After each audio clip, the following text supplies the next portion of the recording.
Hey everyone, Obsessive Prepper AZ. Today I am going to do a recipe just off the top of my head because like I had said, I was going to start doing recipes cooking with your food storage so that you can start learning how to rotate your food storage. Now what I've got in this pan here is some onions that are sauteing in a little bit of butter and olive oil. Now granted, if you're in an SHTF situation, you would not be able to have fresh onions unless you had a garden. So you would probably be using the dehydrated onions. And I've got some of those that I've got here in this bag that I'm going to also add to it. Normally, because I love onions, I would add a whole onion diced to my dish. But because I don't and wanted to use some of my food storage and show you what I do and how to use your food storage, I'm going to use some of both ingredients, the fresh and the dehydrated. Also, I've got back here in this pan while I'm going through this with you is I'm making a roux back here. And all a roux is oil and flour. And you can use, what I've got in this pan here is like 2 tablespoons of butter and 2 tablespoons of olive oil. Now, in an SHTF situation, you might not have butter, so you could just use olive oil or any other fat that you want to use to make a roux. And then I added, give or take, 4 heaping spoonfuls of flour. And when I say spoonfuls, I'm talking about like a Japanese, so these are probably more like 4 heaping tablespoons of flour. This is my canned flour that I can at the cannery. You can purchase it at the cannery, or if you've got it in your buckets or your mason jars, however you store it. So I've got this flour mixture on a low heat while I'm talking to you.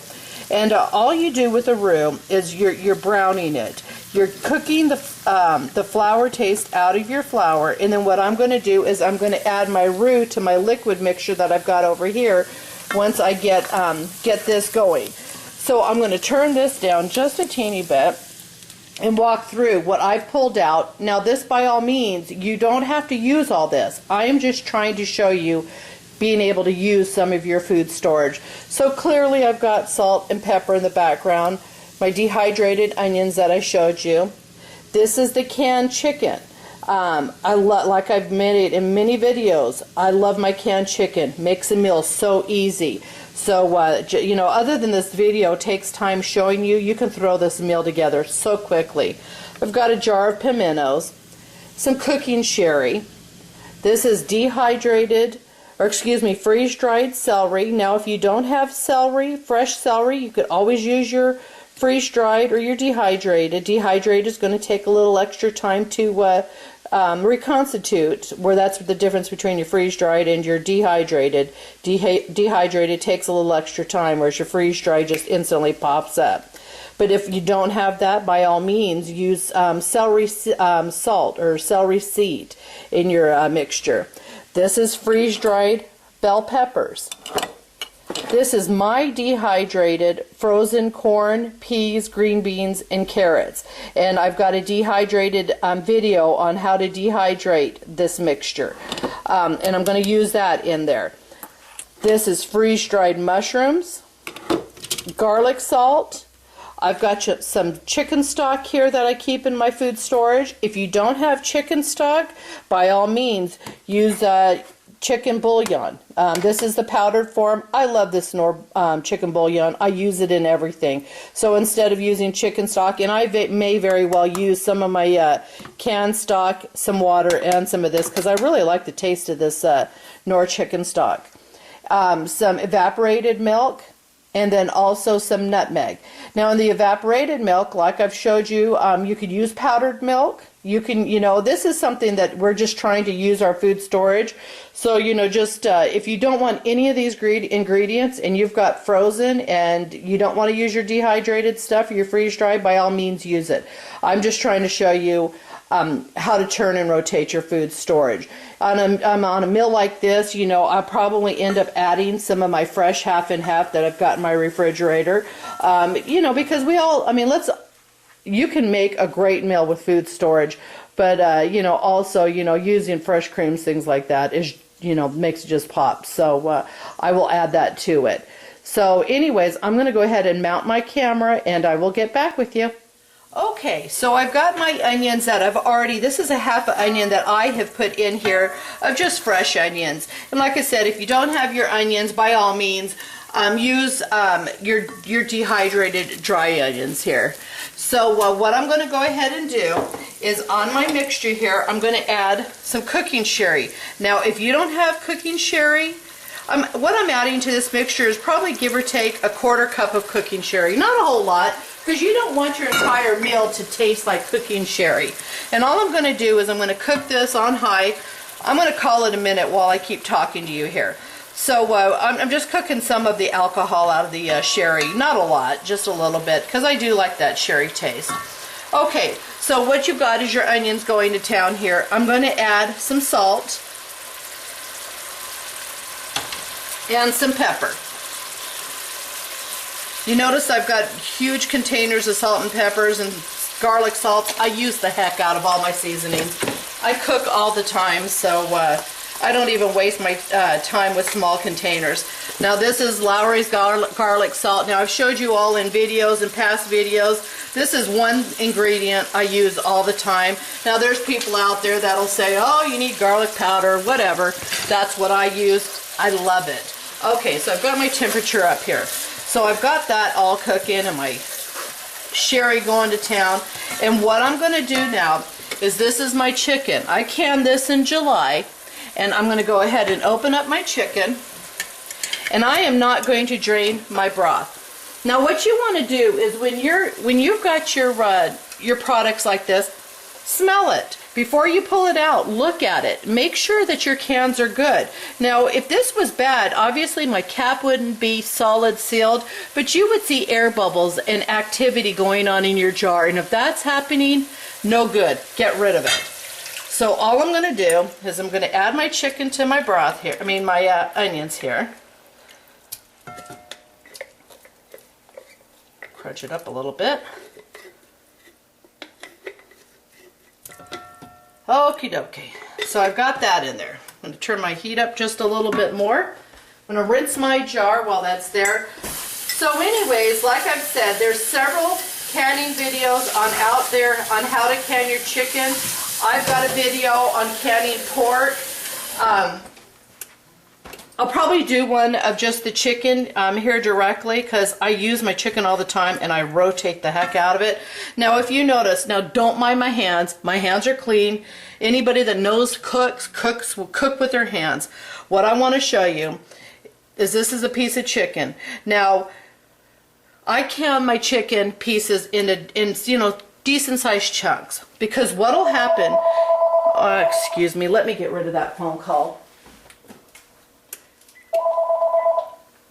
Okay, so what will happen is when you can it, if you do too small of a chunks, then it's going to fall apart and you're not going to have decent sized pieces. And this is what it does. So that's your canned chicken. So it shreds great. If you were to use this for fajita meat, taquitos, things like that, awesome. And but like I showed, there's a video that I've got that's called apricot chicken where I did the apricots and I did not mess with my chicken. I tried to gingerly keep it into whole pieces and it does work. If you don't mess with it too much, it'll hold into full pieces. But what I wanted to show you is this will crumble and it is so yummy. Sorry about that. I got to get a piece of paper towel here. Okie dokie.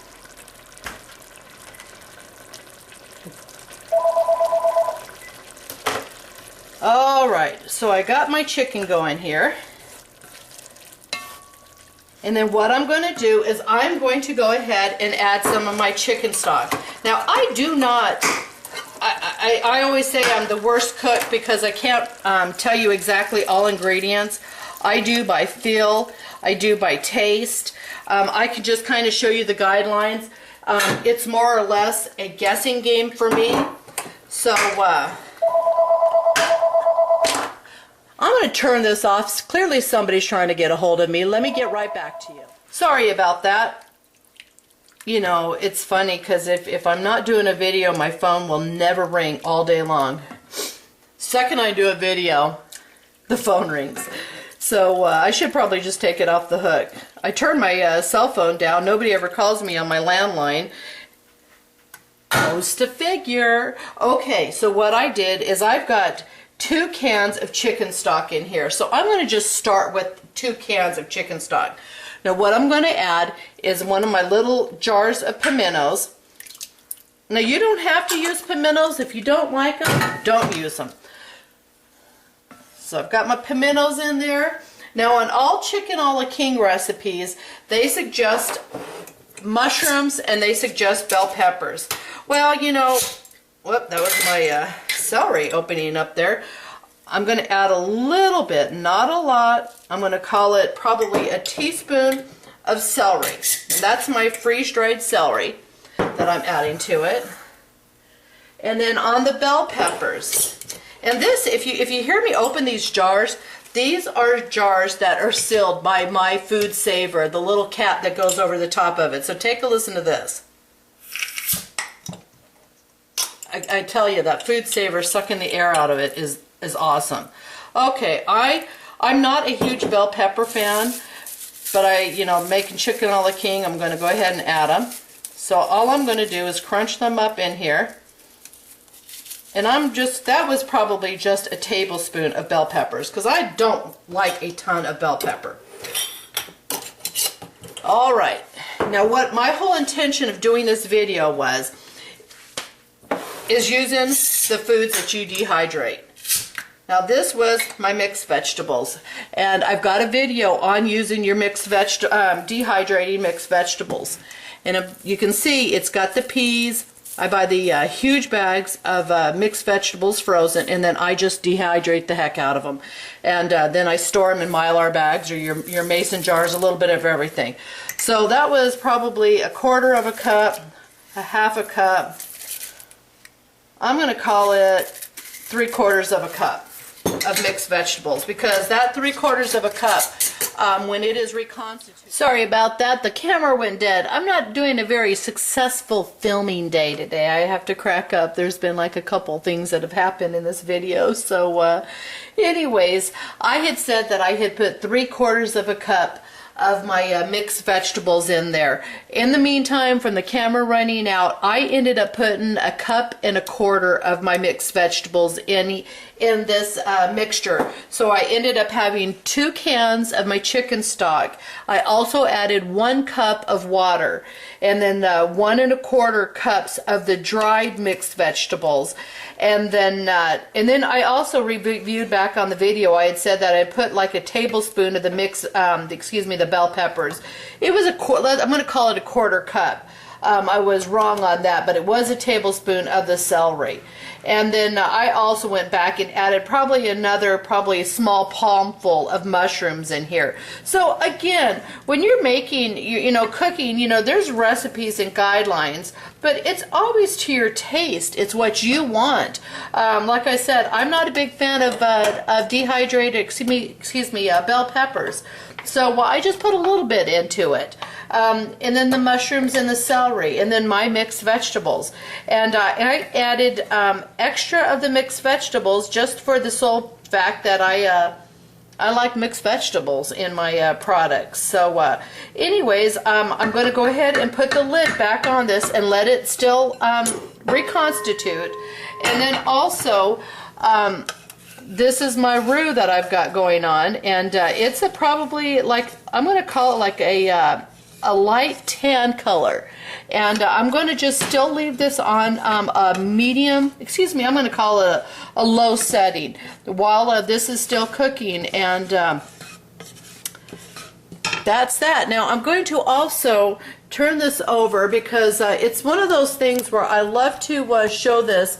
And sometimes I think that everybody has seen all of my videos and you haven't. And so I just kind of try to show everybody these neat little gadgets and things that you have. And I know several of you have seen the FoodSaver, but I just wanted to show this to the people that are seeing this video for the first time and never seen this. So your lids are off your jars.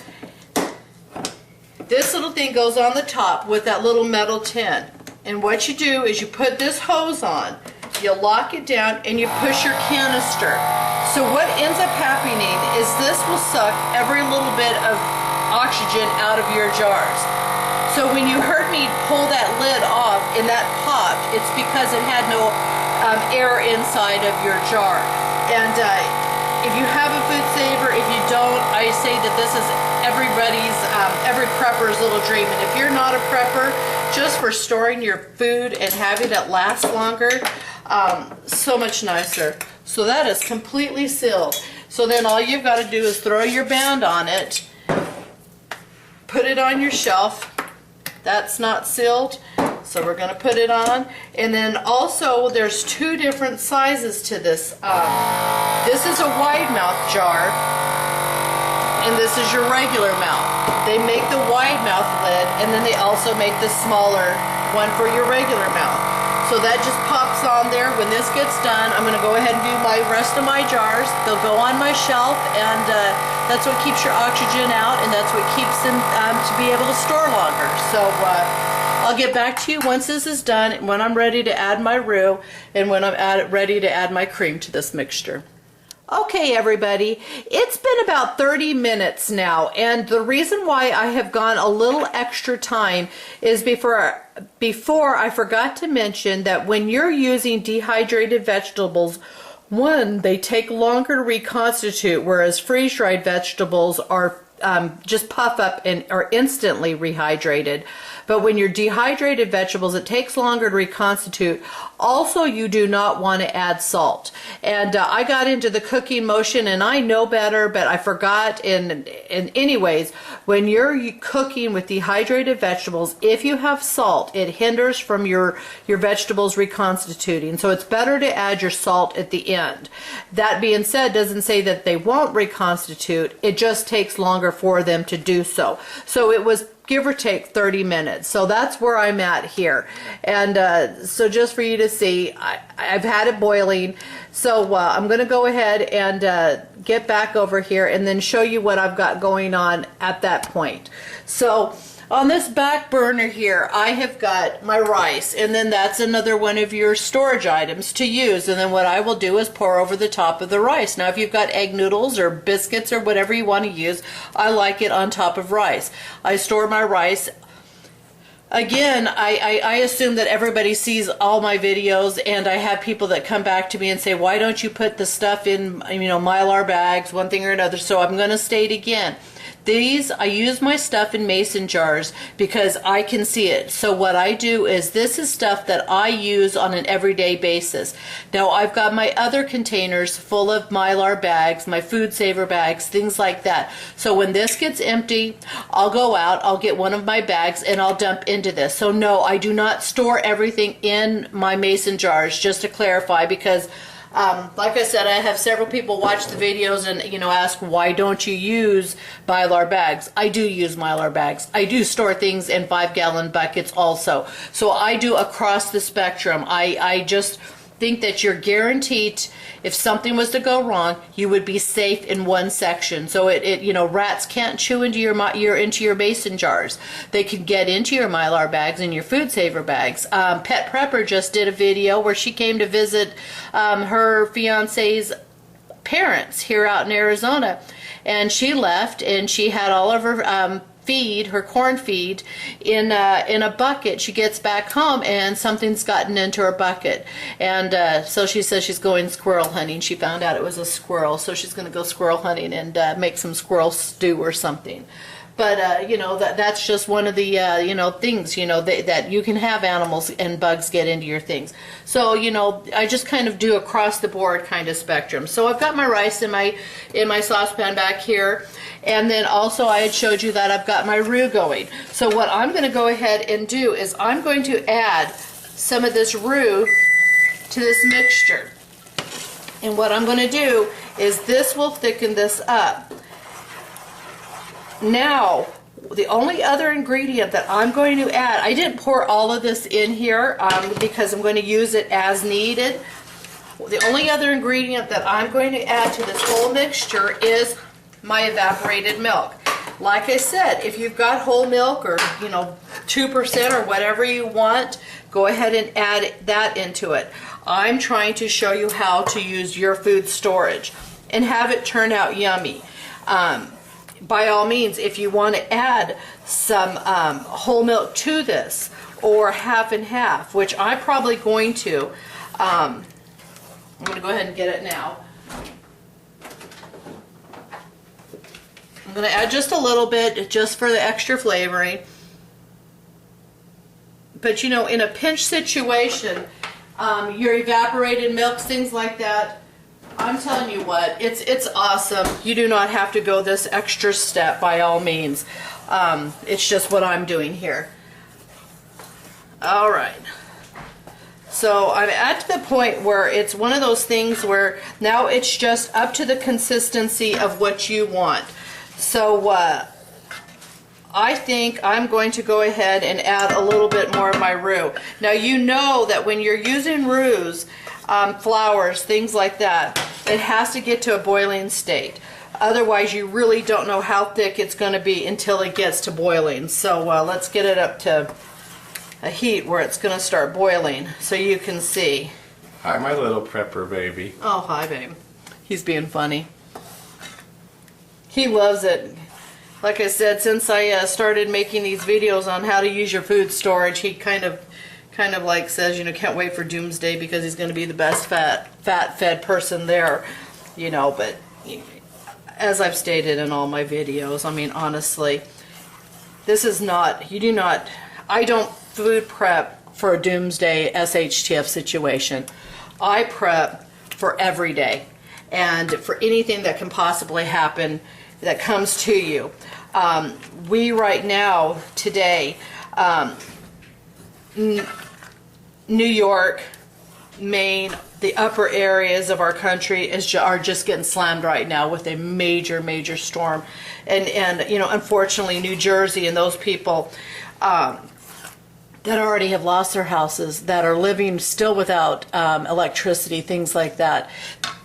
This is why you prep. All that food storage is for instances like that. So, you know, doomsday, SHTF situation, you know, we all kind of like mock that and play that, but that's not what it is. It's for situations like what is going on back east. And, you know, my hearts and prayers go out to everybody, you know, New York and above. You know, I hope your family stays safe. And wow, you know, I live in Arizona, and I thank God I deal with heat, but I don't have the conditions like you all have in certain parts of the country. I had a subscriber from the Philippines that you know, talks about, you know, how I talk about food storage. And she likes my channel because I talk about everyday kind of, you know, circumstances. It's not any one thing. And in the Philippines, you know, she has to live with these kind of environments every day, tsunamis and threats of flooding and all sorts of things. So this is why you prep. So enough on that. Anyways, I'm turning my temperature down. This is the consistency I want. So I'm going to go ahead and pull out my biscuits out of the oven and plate all this up, and I will get back to you. Okay, everybody, we've got it plated up. My husband just got home, so he's anxious to try it here. And so go ahead, babe, give it a bite. We tried to cool down a little bit so that it wouldn't just completely burn his mouth. Hot, but good. What's it taste like? Chicken. Chicken. I told you, we tried to cool it down. He's like having a fit here. Hey, request more videos because I'm hungry. Anyways, so that's all plated up. I'll try to zoom in here. Got it on the rice. Got a biscuit. And so anyways, use your food storage and rotate it. And I hope you'll like this video. Like I said, I didn't do I can't give you a recipe, so you'll just have to cook along the side of me and write down some messages and memos if you don't know how to make this. So anyways, I hope you enjoy this. Have a blessed day.